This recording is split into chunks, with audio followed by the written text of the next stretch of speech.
오늘 지난 시간에 이어서 말씀을 보도록 합니다. 영적 치유의 대상자 지난 시간에 말씀을 봤는데요. 결국은 인간의 상태가 어떠하냐에 따라서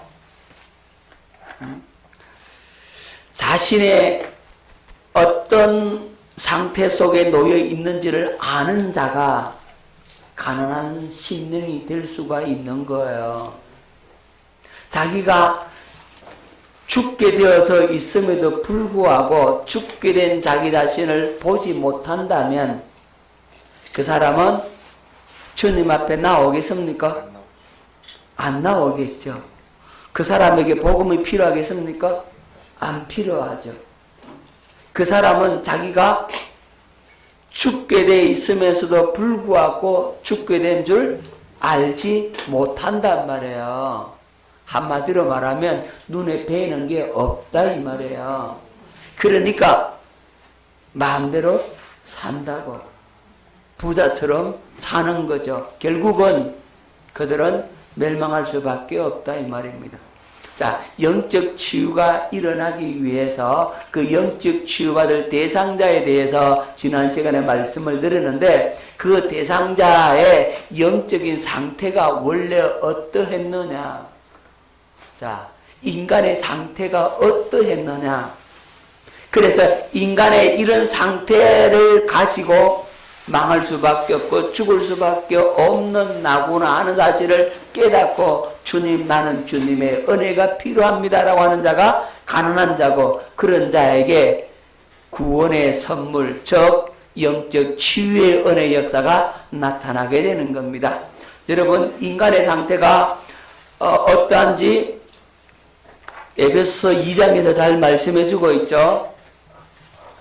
허물과 죄로 죽었다 그랬잖아요. 공중의 권세 잡은 자를 따랐다 그랬고, 이 세상 풍족을 따르고 본질상 진노의 자녀였다 그랬잖아요. 왜 그렇게 되느냐? 인간이 누구의 품을 떠났어요? 하나님의 품을 떠나서 누구 말 들었어요? 그렇죠. 마귀의 말을 들었어요. 그래서 마귀의 말을 듣고 누구의 종이 되는 거예요? 마귀의 종이 되는 겁니다. 자, 마귀 말 듣고 마귀를 따랐고, 그래서 마귀 종이 될 수밖에 없는데, 인간이 하나님을 따라야 되는데 하나님을 따르지 않고 누구를 따랐다고요? 마귀를 따랐다고. 마귀는 뭘 가지고 여러분들을 공격을 하느냐? 네, 율법을 가지고 공격을 한다고요. 아멘. 마귀는 율법을 이용해서 여러분들을 이제 사망으로 끌고 간다고. 그게 죄와 사망의 법이라 그랬잖아요. 자, 마귀는 우리를 어디 아래 가두어요? 그렇죠. 율법 아래 가두어요. 자, 이 율법 아래 가두고 이 율법을 다 지켜 행하지 못하게 되니까 어떻게 된다고요? 예, 우리는 죄인이 되는 거지. 그죠? 죄가 율법으로 말미암아 드러나잖아요. 그죠? 그래서 죄인이라고. 자, 마귀는 율법을 아래 우리를 묶어 놓고 있기 때문에 우리는 이제 죄인이고, 이제는 뭘 받고요? 저주를 받고, 저주의 결과로서 뭐가 찾아온다? 가난해지고, 병들고, 예, 상처받고, 고통 속에 살다가 죽으면 어디 간다고요? 예, 심판을 받아서 어디 떨어진다? 예, 지옥 불구덩이에 떨어진다. 이것이 누구의 상태다? 인간의 상태. 내가 예전에 과거에 이러했다는 거죠. 자, 이 상태임을 알고서 어머나 진짜 내 죽게 생겼네, 이걸 발견해야 되는데, 이걸 듣고도 자기가 실제로 이런 상황 속에 놓였다는 사실을 알아요? 몰라요? 모른다니까요. 안 믿어, 안 받아들인다고. 그러니까 자기는 마음이 뭐가요? 부자다. 가장 여러분 무서운 게 뭐냐면 병에 걸려서 아프기는 아픈데 병명을 모르는 게 무서워. 그런데 그보다 더 무서운 건 뭐냐면 병에 걸려 곧 죽을 병인데 아픔을 못 느껴. 병에 걸린 조차도 몰라. 갑자기 가는 거지, 그죠? 진짜 무섭잖아요. 여러분, 암이 무서운 이유가 뭐죠? 통증이 오면 이미 늦었어, 그죠? 통증을 느끼지 못하는데 그 속에서 그 암세포들이 번져가고 있단 말입니다. 소리 없이 찾아와서 여러분을 죽음으로 끌고 가. 자, 우리가 이런 영적인 상태에 놓여 있다는 사실을 깨닫는다면 희망이 있는 거죠. 살 소망이 있는 거죠. 이런 상태에 놓여 있는 인간을 하나님은 사랑하셨습니다. 그리고 하나님께서 우리에게 약속을 하셨죠. 누구를 보내주시겠다고요? 예, 어떤 예수? 새 언약의 중보자이신 예수 그리스도를 보내주시겠다. 그리고 뭘 이루어주시겠다? 영원한 속죄를 이루어주시고 이제는 마귀 대신에 누가 우리의 주인이 되는 거죠? 그렇죠. 마귀 대신에 예수님이 우리의 주인 되신다고. 이제는 율법 대신에 복음이 우리를 주관한단 말입니다. 이제는 우리가 죄인이 아니라 의인이 되는 거죠. 이제는 저주 아래 놓인 우리가 아니라 축복을 받게 되고 우리가 이제는 예수 그리스도의 그 가난하게 되심으로 우리의 가난을 담당하심으로 우리는 부유하게 되는 거죠. 예수님께 채찍에 맞음으로 우리의 질병을 담당하심으로 우리는 나음을 입고 이제는 하나님과의 관계가 회복됨으로 말미암아 우리가 하나님의 뭘 얻었어요? 생명을 얻게 됐죠. 영생을 얻는단 말이죠. 그리고 심판을 받지 아니하고 상을 받게 되는 거죠. 지옥에 안 가고 어디 간다고요? 천국에 가는 거죠. 하나님께서 이렇게 주겠다고 약속을 하시고 새 언약의 중보자이신 예수 그리스도를 십자가에 내어주어서 영원한 속죄를 이루시고 3일 만에 죽은 자 가운데서 3일 만에 뭐였어요? 부활을 하셔서 그 부활의 능력과 권세로서 누구를 깨버렸다? 마귀를 깨버렸다 이 말입니다. 사망 권세를 깨뜨리시고 마귀의 권세를 물리치시고 이제는 우리에게 하나님께서 뭘 이루어주시겠다고? 성령을 통하여서 우리 마음에 뭘 행해주겠다? 할례를 행하여 주겠다는 겁니다. 그리고 주님과 우리와 뭘 맺게 해주겠다? 새 언약을 체결하게 해주겠다. 그리고 거듭나게 하시고 영생을 주시고 영원한 천국을 주시겠다는 것이 누구의 약속이라고요? 하나님의 약속이라 이 말입니다. 이걸 성령을 통해서 이루어 주시는 겁니다. 그래서 이제 우리는 하나님의 성전이 되고 뭐가 되고요? 하나님의 성전이 되고 그리스도의 정결한 신부가 되고 그리스도의 몸된 교회가 되고 그리스도의 이름과 능력과 권세를 가진 자가 되고 음부의 권세가 절대로 이길 수가 없고 우리는 누구의 마음을 가진 자가 되었다? 그리스도의 마음을 가진 자, 그리스도의 사랑을 가진 자, 율법의 요구를 이루며 살게 되어지는 거죠. 누구 안에서? 그리스도 안에서. 그리스도 안에서 이렇게 살게 된다 이 말입니다. 그래서 어디로 들어가게 하신다? 영원한 하늘나라 상급을 받게 하신다. 할렐루야. 이렇게 해서 우리를 치유하셨다. 뭔 치유? 영적 치유. 그렇죠. 우리의 영을 살려주셨다. 영을 치유하셨다는 겁니다. 아멘. 깨달아집니까? 여러분, 요거 표가 간단한 것 같지만 이게 복음이 다 들어있잖아요. 요걸 잘 기억할 수 있기를 바랍니다. 빨리 사진 찍어놔가지고 가끔씩 봐. 내가 이런 상태에서 이렇게 해서 구원을 받았다라고 하는 사실을 여러분들이 깊이 묵상하고 그 주님의 은혜와 사랑이 여러분 마음속에 채워지고 넘쳐지게 되는 은혜 역사가 있기를 예수 이름으로 축원합니다. 우리 주님께서 이렇게 해서 여러분을 고쳐놨다. 아멘. 옆 사람 보십시오. 아이고 예쁘게 고쳐졌네. 시작. 아이고 예쁘게 고쳐졌네. 아멘 아멘. 하나님께서 여러분들을 이렇게 치유하시는 겁니다. 자, 이제 예수님의 영적인 치유 사역을 보았고 이제 혼적 치유를 살펴보고자 합니다. 혼적 치유는 마음의 치유예요. 뭔 치유? 마음의 치유. 예. 여러분, 영과 혼과 육이 아주 유기체적인 연관성을 갖게 있어요. 영이 고장나면, 영적으로 병들면, 그 다음에 뭐가 병들겠어요? 마음이 병들고, 자, 마음이 병들면, 예, 육체가 병드는 겁니다. 여러분, 하나님과의 관계가 깨지게 되면, 예, 영이 죽으면, 누가 주인인 거예요?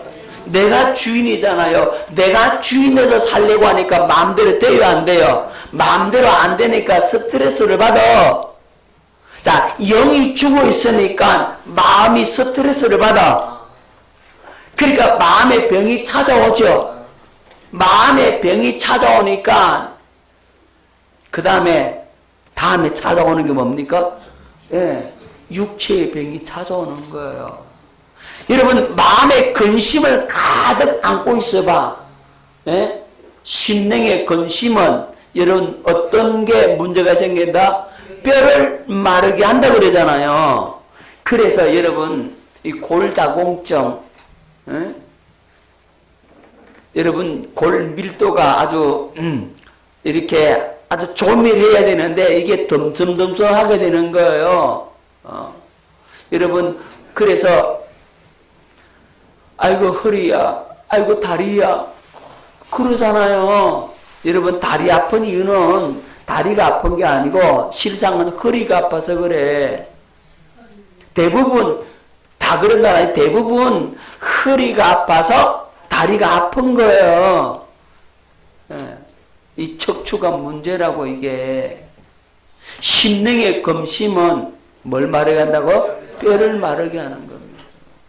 이게 그래서 허리가 아프고. 여러분들이 어떻게 표현하냐면은 스트레스를 많이 받으면 아이고 속상해 이런다고. 뭐가 상해? 속상해 그러잖아요. 속이 상한다 이 말은 위와 장이 상한다 이런 얘기예요. 여러분 스트레스 많이 받고 속이 상하면 소화불량이 와. 소화가 잘 안 돼. 체한다고. 그리고 위와 장에 문제가 생긴다. 그럼 이게 기관지를 장악해요. 그리고 뇌까지 올라간단 말이에요. 그러니까 이게 영적으로 고장나 있으면, 영이 죽어 있으면 내가 주인 돼서 내 마음대로 사니까 마음에 뭘 받아요? 스트레스를 받아요. 마음대로 안 되잖아요. 마음대로 되는 게 어디 있어요. 스트레스를 심각하게 받으면 마음에 이제 걱정과 근심과 염려가 내 마음속에 자리를 잡으면 그것이 육체의 질병을 불러오게 만든다고. 마음이 근심 덩어리가 스트레스를 극도에 달하게 되면 우울증이 되고, 우울증이 오면 어떻게 합니까? 공황장애, 그죠? 자살 심각하면 그렇게 되잖아요.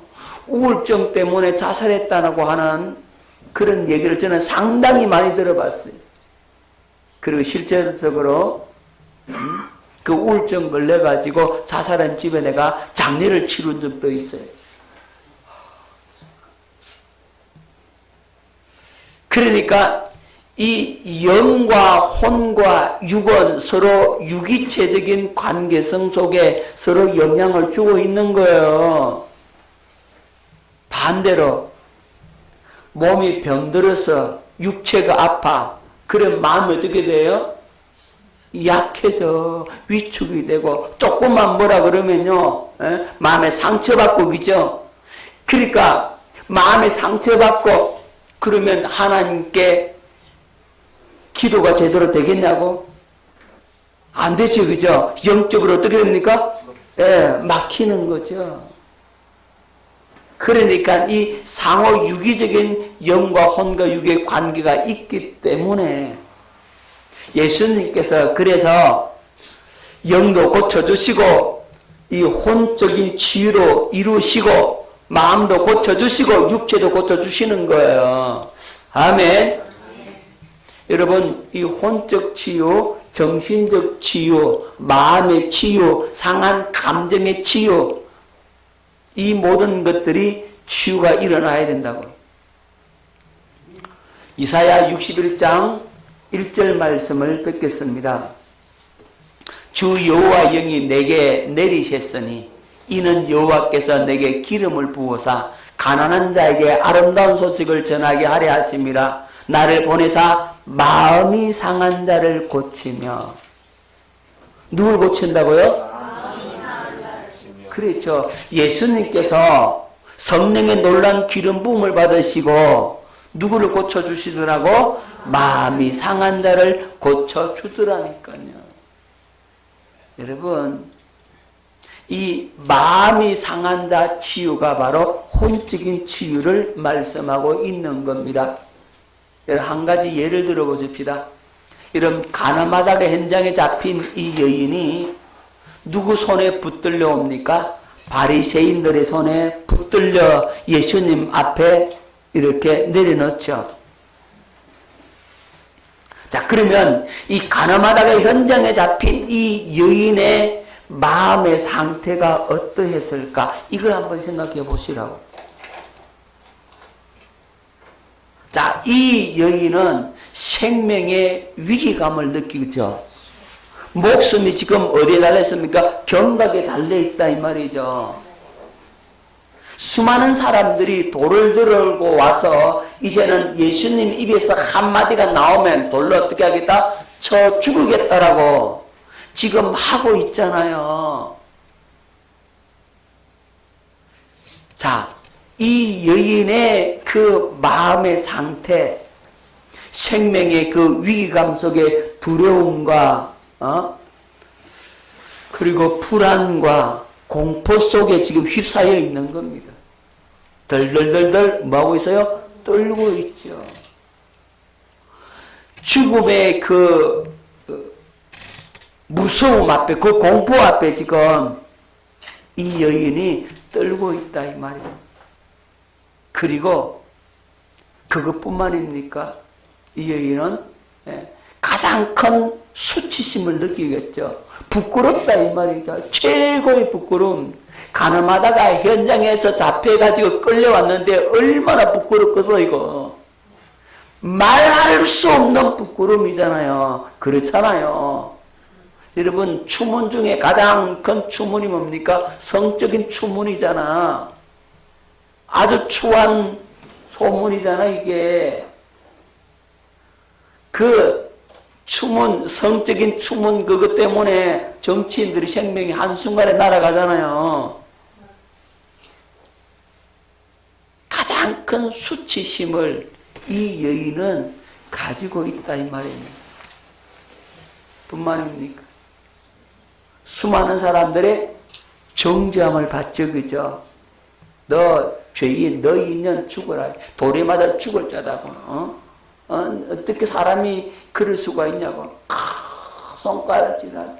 판단하죠. 비판하죠. 정죄하죠. 돌을 들고 이제는 치려고 하고 있죠. 그런 상황 속에서 이 여인은 죄책감에 시달리는 거예요. 심한 죄책감을 갖고 있는 거예요. 여러분 생각해 보시라고. 간암 중에 현장에서 잡혀서 현장에서 요즘 말로 하면 딱 걸렸다고, 그죠? 빼도 박도 못하고 딱 걸렸다 이 말이에요. 자, 이 여인의 마음, 이 여인의 이 심정은 어떻게 말로 닿을 수 없는 그런 고통과 아픔을 갖게 된 거죠. 그때 우리 주님은 어떻게 하십니까? 죄 없는 자가 돌로 쳐라. 그렇게 해서 이 여인을 일단 살려줘요. 돌로 쳐 죽으려고 하는 모든 사람들이 다 물러갔습니다. 그래 놓고서 예수님 뭐라고 말합니까? 너를 정죄하는 자가 있느냐? 여러분 중요합니다. 너를 정죄하는 자가 있느냐? 이렇게 물었어요. 있습니까? 없습니까? 이 말이 무슨 말입니까? 여러분, 여인의 상한 마음을 예수님께서 어루만져 주는 거예요. 너를 정죄하는 자가 있느냐? 없다 이 말이죠. 사람들 다 물러갔잖아요. 예수님께서 이 사실을 몰라서 여인에게 말하는 거예요? 아니죠, 그죠? 너를 정죄하는 자가 있느냐라고 묻는 것은 너를 정죄하는 자가 아무도 없다. 너를 정죄할 자격이 있는 사람은 세상에 아무도 없다. 네가 그런 큰 죄를 지었어도, 그런 악을 행하였을지라도 너를 정죄할 사람은 아무도 없다. 그 여인의 심정을 다 감싸주는 거예요. 어루만져주는 거예요. 그리고 뭐라고 그럽니까? 나도 너를 정죄치 않는다. 심한 죄책감에, 두려움에, 그 수치심에 눌려있는 그를 나도 너를 정죄하지 않는다라고 하면서 너의 모든 죄를 뭐한다? 용서해 주셨다. 죄 사함을 선포하는 거야. 나 너 정죄하지 않는다. 모든 죄를 우리 주님께서 묻겠다 안 묻겠다? 안 묻겠다. 너의 죄를 내가 절대로 묻지 않겠다라고 우리 주님이 말씀을 하심으로써 이 여인의 죄를 사해 주는 거예요. 그리고 뭐라 그럽니까? 다시는 죄를 범치 말라. 삶의 방향을 설정하여 주시죠. 다시는 죄인처럼 살지 말아요. 몸을 팔며 살지 말아요. 이제 장녀와 같이 살지 말아요. 이제 우리 주님께서 삶의 방향을 설정하여 주시고, 그래서 이 여인이 뭐 받습니까? 치유받는 겁니다. 이 가늠하다가 현장에 잡힌 이 여인의 마음을 싹 주님께서 만져가지고 그대로 치유를 다해 주는 겁니다. 할렐루야. 오늘 여러분 상한 심정 갖고 왔습니까? 찢긴 마음 갖고 왔습니까? 이 사람 저 사람에게 마음의 상처와 스트레스를 받고 왔습니까? 오늘 주님 앞에 여러분의 마음을 내어놓고 주님이 치유해 주시는 그 은혜를 여러분이 받을 수 있기를 예수 이름으로 축원합니다. 주님은 여러분을 치유하기 원하십니다. 여러분의 상한 가슴, 답답한 심정을 주님께서 쌓여 주길 원하십니다. 오늘 치유의 역사가 나타날 수 있기를 예수 이름으로 축원합니다. 또 하나 더 보십시다. 여러분, 누가복음 7장 13절로 15절에 이 나인성 과부가 옵니다. 보겠습니다. 주께서 과부를 보시고 불쌍히 여기사 울지 말라 하시고 가까이 가서 그 관에 손을 대시니 맨 자들이 서는지라. 예수께서 이르시되 청년아 내가 네게 말하노니 일어나라 하시매 죽었던 자가 일어나 앉고 말도 하거늘 예수께서 그를 어머니에게 주시니. 아멘. 여러분, 이 나인성 과부의 아들이 죽었어. 이 과부의 아들은 독자의 하나밖에 없어. 죽었으니까 새로 애를 만들 수 있습니까? 없습니까? 없잖아요. 그죠? 과부인데 남편이 없는데 다시 애를 낳을 수 없다 이 말이야. 여러분, 이 과부에 있어서 가장 의지하는 사람이 누구밖에 없다? 아들밖에 없는 거예요. 아들 하나 의지한다고. 아들 하나 보고 산다고. 이용옥 권사님 맞죠? 아들 하나 보고 살죠, 그죠? 그렇다니까. 누구만 의지한다고요? 여자는 그래, 여자는. 젊었을 때는 남자에게 의지하고, 자기 남편을 의지하다가 남편이 죽어버리면 누구 의지한다고요? 아들 의지하고 산다고. 우리 어머니가 37에 혼자 됐어요. 저는 태어나자마자 몇 개월 안 있다가 돌도 안 지내서 우리 아버지가 돌아가셨거든요. 그럼 형하고 저하고 나이 차가 2살밖에 안 나. 뭐 형은 뭐 1월달이니까 뭐 거의 3살 정도 차이 난다 생각하면 되죠. 그러면 갓난 애기잖아요. 이제 형은 이제 쫓아다니고 뭐 조금 3살쯤 되면 그렇잖아요. 그럴 때 아버지가 돌아가셨고 그 위에 누나 둘이 있는데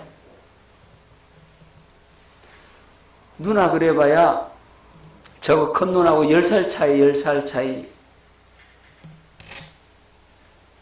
그러니까 어떻겠어요? 그러니까 10살 먹은 딸, 5살 먹은 딸, 3살 먹은 아들, 그 다음에 이제 갓난 애기 하나 이렇게 4명 놔두고 아버지가 돌아가셨단 말이지. 우리 어머니는 누구 의지하겠어? 의지할 자가 없잖아요. 우리 삼촌이 살아 계시거든. 삼촌이 젊었거든. 우리 어머니가 삼촌을 의지하더라. 여자니까. 삼촌을, 시동상이잖아. 우리 어머니한테. 그 시동상을 의지하는 거야. 남편처럼. 동네 행사가 있는데, 저희는 시골에 살고, 삼촌은 대구 사신단 말이에요. 그 동네 행사가 있는데, 집안의 행사인데, 우리 삼촌이 안 왔어. 안 오니까 우리 어머니가 얼마나 통곡하고 울더라니까. 안 왔다고. 그래가지고 빨리 전화해라, 전화해. 결국 우리 삼촌이 대구 있다가 우리 어머니 눈물 때문에 내려왔다니까. 그러니까 그 삼촌한테 그냥 잘하는 거예요. 딸려는 다 소용없고 누구한테? 삼촌한테 목을 매는 거예요. 농사 지으면 삼촌 주고 마늘 갖다 주고 뭐 주고 다. 딸년한테는 한 푼도 없고 우리 어머니 그려.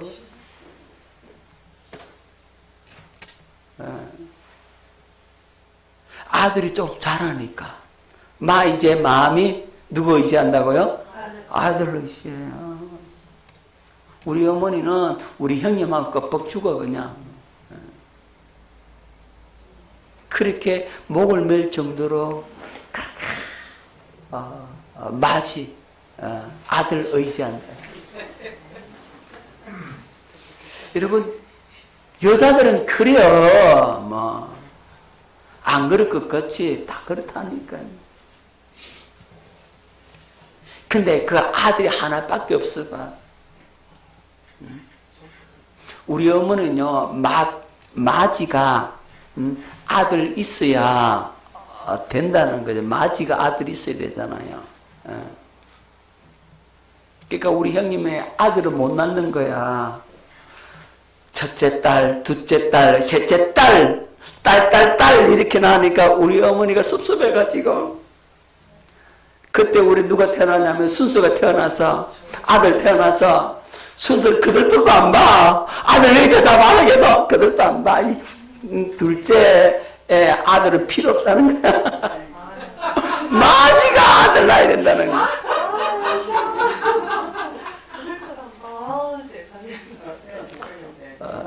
옛날 어머니 다 그래. 다 그래.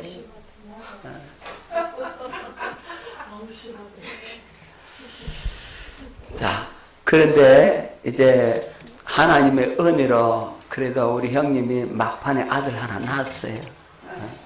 그래가지고 이제 우리 어머니가 그 아들이 철없는 이제는 손자가 되는 게 철없는 그 손자. 나도 소용없어. 손자 앞에 내가 못 이겨 이제. 마지. 그게 1등, 그 다음 2등은 손자. 그래 3번이 내가 이제.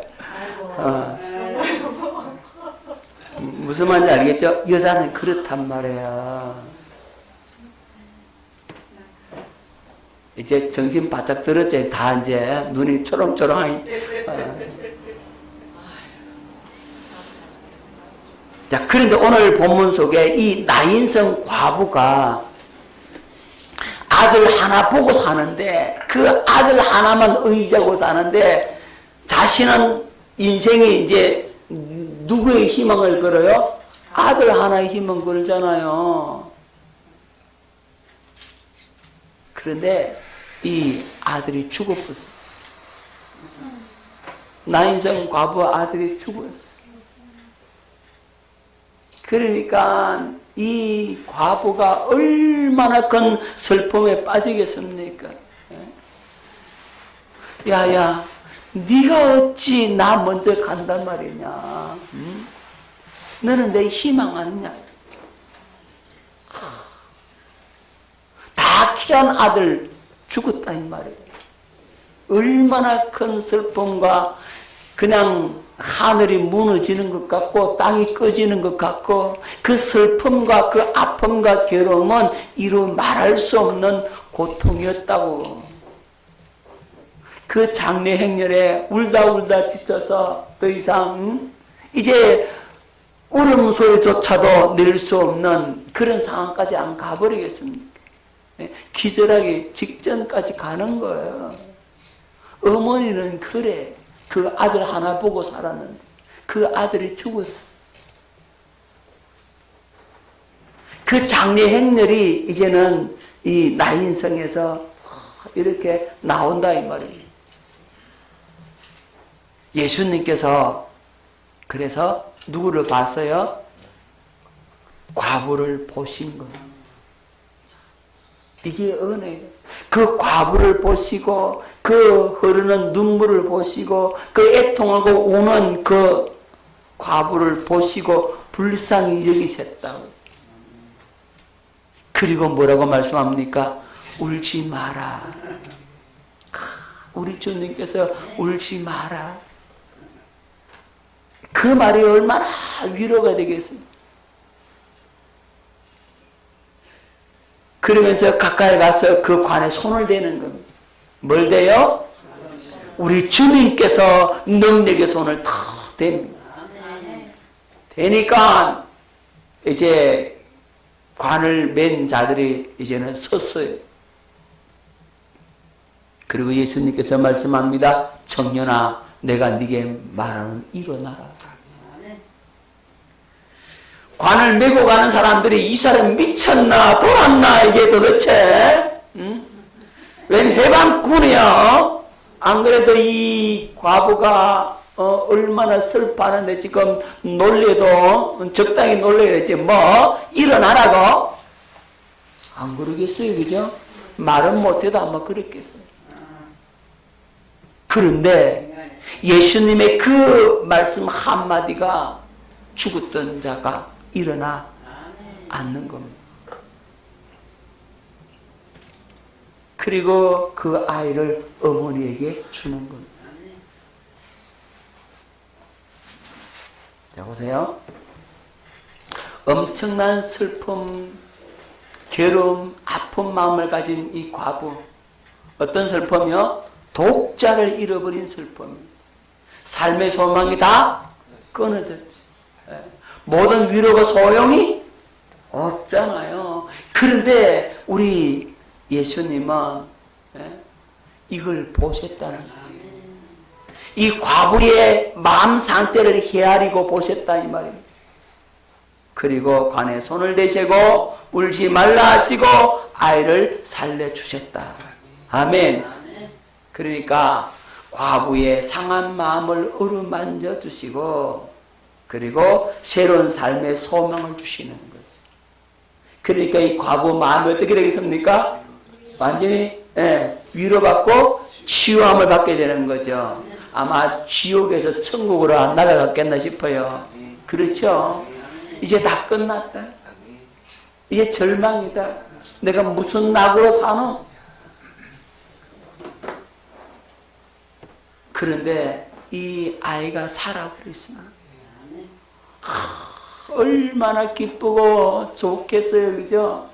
마음의 모든 앙금, 그 슬픔, 괴로움, 쓰라림 다 사라져 버렸어.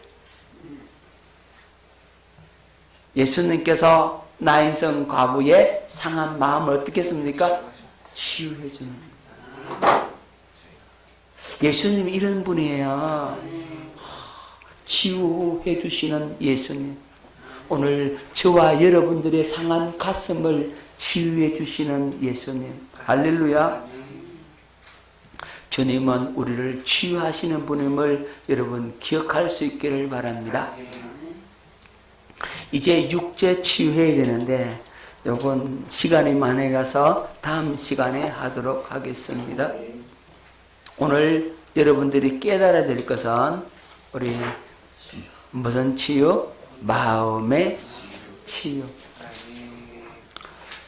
자, 영적 치유, 마음의 치유, 상한 감정의 치유, 이 모든 마음의 모든 문제를 우리 주님께서 다 치유해 주셨다. 정신적인 문제를 다 고쳐 주셨다 하는 사실을 여러분 믿을 수 있기를 바랍니다. 그렇다면 나의 아픈 가슴도, 내 마음의 상처들도, 내 마음의 쓰라림들도 누가 치유해 줄 수 있다? 주님이 치유해 주실 수 있다. 아멘. 그래서 여러분들이 이제 주님의 그 치유의 역사를 경험할 수 있기를 바랍니다. 그럼 치유받으려면 어떻게 되느냐? 주님은 능히 나를 치유하셨다. 나를 고칠 수 있다는 사실을 믿고 여러분들의 마음을 주님 앞에 내어드리면 돼요. 누구한테 내어드리면 된다고요? 주님 앞에 상한 마음, 찢어진 마음, 상처받은 마음, 거짓말하지 말고 속이지 말고 있는 그대로 아프면 아프다고 그래요. 고통스러우면 고통스럽다고 그래. 정직하게 힘들면 힘들다고 그래. 주님 난 너무 힘들어요.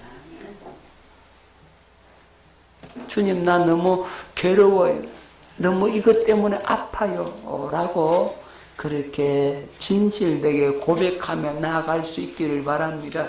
내 그 심정을 주님 앞에 내어드릴 때 주님은 치유의 역사가 시작된다는 거예요. 딱 숨기고 감춰놓고 괜찮아요. 뭐 이것쯤에 내 이겨낼 수 있어요. 이러면 주님께서 해결해 줄 수가 없다. 아셨죠? 그래서 우리 주님 앞에 마음을 쏟아 놓으시라고. 여러분의 영혼을 치유하신 예수님께서, 영을 치유하신 주님께서 여러분의 마음도 치유하십니다. 우리 하나님께서 하나밖에 없는 독생자까지 십자가에 넣어 놓기까지 우리를 사랑해 주셨고, 우리 예수님은 자신의 생명을 십자가에 내어 놓기까지 우리를 사랑해 주셨는데 우리의 마음 치유 안 해 주시겠습니까? 생명까지 내어주신 그분께서 여러분을 고쳐준다는 사실을 믿고 의지하고 오늘 주님 앞에 기도로 나아갈 수 있기를 바라겠습니다.